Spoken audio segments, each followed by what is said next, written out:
Buf, entiendo. Al parecer te dejó tu pareja.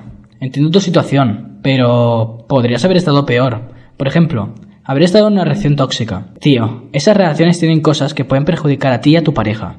Algunas tratan de mentiras continuas y engaños constantes que suelen ser por falta de confianza. Pero como todo, tío, se puede recuperar teniendo más confianza con tu pareja. Déjame pensar. Ah, sí, también algunas tratan con mucho chantaje emocional. Colega, ese tipo de relaciones son muy malas. Sobre todo porque tu pareja manipula tus sentimientos y eso no está nada bien. Espera, ahora que lo pienso, tú estabas en una relación tóxica aunque no lo supieras.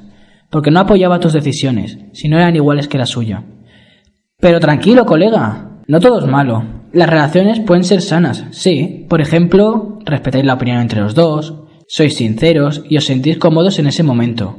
Comprende que necesita tu tiempo para estudios, espacio personal, entre otras cosas, que hacen que una relación sea sana.